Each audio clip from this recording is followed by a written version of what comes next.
bi ñuy fi ma laaj fa laa jëm. mënuñu toog ne professeur université lañu wala ay analyste fekk ay politiciens encagoulés lañ di wax seen bëgg-bëgg démb nit ñi 20h yow bureau yi yenn bureau yi sax tëjagul nga ni cohabitation am na parce que muy seen bëgg-bëgg mais la réalité des résultats. c'est que percée bi dafa xaw a leer. waaw mais dans les zones urbaines xam nga même la manipulation.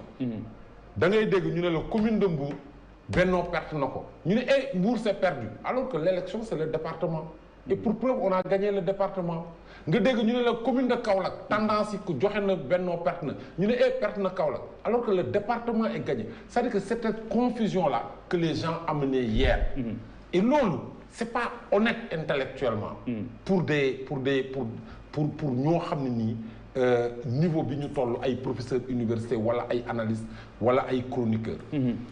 Cohabitation ci configuration résultat yi même bu dee mébétu opposition la. mënul am te amul te tey fi ñu toll heure bii ñu toog di wax. mënul am pourquoi. mënul am pourquoi parce que fi may wax ak yow nii pratiquement ci heure bi tribunaux départementaux ak préfectures yi. ci Sénégal à 90% proclamé nañ résultats yi et résultats yi ñuy proclamé aujourd'hui boo ko jëlee Benno Bokk Yaakaar gagné na 31 départements. man li ma la bëgg a wax xam nga li ma bëgg a laaj rek mooy peu importe parce que résultat yi dinañ xaar quand même ñi ko war a ñi habilité daal di koy bu fekkente ni cohabitation xam nga wax nañ ko ba pare cohabitation yow noo koy appréhender bu fekkente ni war na mën a xew un jour ci Sénégal de toute manière. non d'abord ci élection yi mënta am parce que Benno reste majoritaire et Benno a la majorité à l'Assemblée nationale donc loolu moom c'est une vue de l'esprit amul. Deuxièmement Sénégal démb wax naa ko ak benn professeur d'université je trouve ku mu mën a taxaw ne Sénégal régime parlementaire la nous sommes dans un régime présidentiel et présidentiel fort le président est le chef de l'exécutif dans un gouvernement fu cohabitation mën a am comme en France Ibrahima xam nga ko ñoo fa defandoo ñoo fa jàngandoo le chef de l'exécutif c'est le premier ministre. non loolu réglé nañ ko. waaw loolu xam nañu c'est pas un truc du affaire yoon du affaire loi. kon cohabitation kon cohabitation.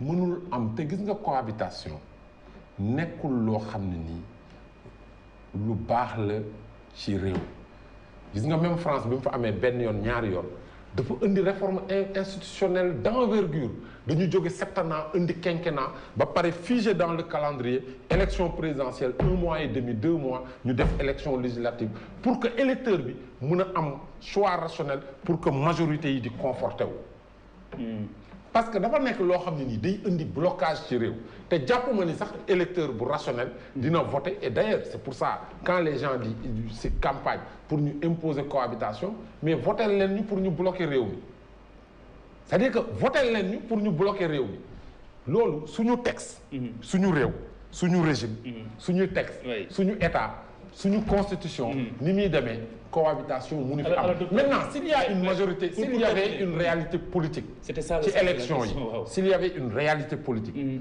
qui imposait qui donnait une majorité à l'opposition président Macky Sall xam naa ko mu démocrate noo xam ne nii il aurait composé naturellement avec cette majorité là pour gouverner le pays ça c'est une question de bon sens. Très bien alors docteur li mu wax damay segg li mu mujj laa jël. waaw waaw yi des yëpp yi ci des yëpp loo koy bàyyi loolu parce que. à un moment donné xafoor non loolu segg li mujj laa jël. à un moment donné xafoor il faut que ñun ñu jàng benn mbir. qu'on apprenne à se mesurer par rapport à l'évolution et à l'ère du temps maanaam suñuy taxawaay dafa war a méngóog jamono ji. ñi ñuy gouverner boo seetloo ñi ci ëpp tablette. ñëpp moom la ñu yor. mooy maanaam y a un bon qualitatif ci ñoom seen dextérité par rapport ak appareillage yi ñu yor. mu benn ñaar des fois dañuy raw sax ki dagan baat ci ñoom dañ koy raw.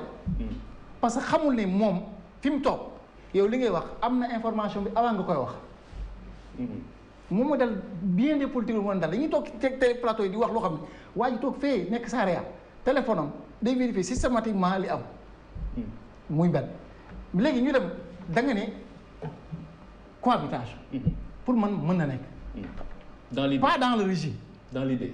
dans l'idée nañ dem dans l'idée. oui parce que dans le régime moom c'est réglé. dans le régime c'est réglé mais dama lay expliquer benn affaire bu si on se retrouve à 83 députés. foo ko jëlee. nu xaaral non mais bàyyi ko xam nga mën naa def ces statistiques mais xamoo man.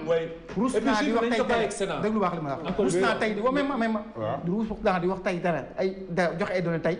suba mu waroo moo tax da nga ne da nga jox ay chiffres du ma joxe ay chiffres dama jox ñu jël misaal ñu dem ci 83 députés opposition am ko. pourquoi bon Dieu ñu yaakaar ni opposition bii c'est des va-t-en-guerre dañuy ñëw pour bloquer réew mi or y a une possibilité yow yaa ne Macky Sall le président Macky Sall pour bañ ko sàllul am na dayoo am na mat boo xam ne bu opposition bi ëppale woon assemblée da leen woo table mais loolu c'est un bon hyper qualitatif pour le pays pour ñetti raison ñetti mbir benn bi mooy lépp lu fi loi bi doon sooxe on le mettra en mode fast track xamul tax parce que boobaa ji intérêt du ci am Macky Sall buy ñëw di woo opposition ku jege ñuy waxtaan ci benn loi réew mi la ñuy jiital kenn du jiital APR kenn du jiital nga baal ma PRP réew mi la ñuy jiital ñaar mat xam nga fu ñu koy xoole soxla taxaw sa yow nga war a tànn sa soxlay bopp wala nga tànn soxla réew mi foofu la ñuy xam ndax nit mat na wala matul man dama jàpp yow yaa tàgg sa njiit yaa ne président Macky Sall mooy seen président ñu ñëpp mais yow sa njiit la politique man Macky Sall du sama njiit ci politique yow yaa ne dafa am dayoo bi am na taxawaay am na mat bi waaye yaa xayti mu laan lan moo teree moom mu àddu ci lii depuis dem ba tey waru see àddu non waxuma la waxi loi dañuy wax ne wax gentleman may ma gën man li may wax dama ko ñëwee dama ko ñëwee processus mi ngi dem moom mi ngi seetaan di ci tegi bëtam na wax kim yónni jox tàkkal ko ndombo temps stop ne fais pas de discours am na sañ-sañ bi parce que moom politiquement moo ko yónni. waawul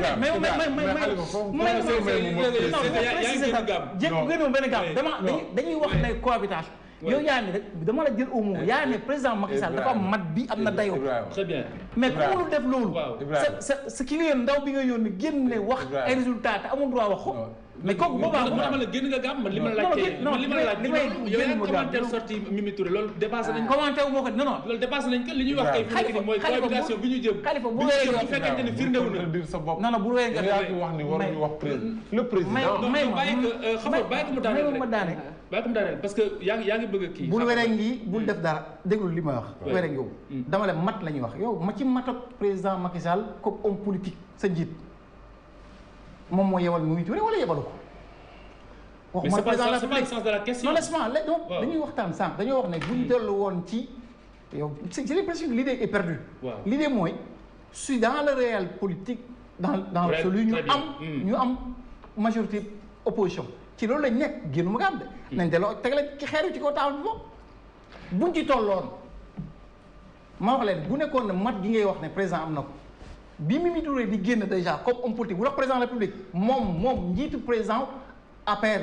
kon yow ni koy appréhender amoo si yaakaar du coup. non moom laa la bëgg a wax. xaaral ku dégg séeréer mais man jarul tëbëki daal li may wax dama ko ñemee. je l'assume mais leer na non c'est que sa mbir moo sori. non xam nga loolu la laa bëgg. précision. très bien fi ñu toog nii à 21h. xëfal tribunal départemental résultat yi am nañ ko. li ngay wax si ñoom am naa si mënoo wax chiffre yi nga am. waaw parce que mën naa la wax ni. actuellement 15 départements moo ko tudd. waaw léegi man am naa parce que tu es dans la confusion. mais yow nga li nga am mais doo ko wax. mais yow parce que amuloo majorité te xam nga ko leer na. mais xafoor yow loolu mënoon nga si bañ a dellu si ndaxte moom fekk si ne la li nga wax. loolu moom leeral na mais soxna si yow voilà Khalifa waaw dafa laajte ne su cohabitation amoon te moom mi leeral na la ne cohabitation amul kon foofu non si parce que comme li mu waxee nii c'est que laaj sama laaj ngeen déggul wala boog ma reformuler ko dégg naa la Khalifa da nga ne su cohabitation amoon. waaw nan ngeen koy appréhender je pense que ne ñoom ñaar dama dugg tuuti rek si seen kii noonu. fekk si leen ne kii leeral na la ne moom chiffre nga am na ko ne cohabitation amul. parce que. mais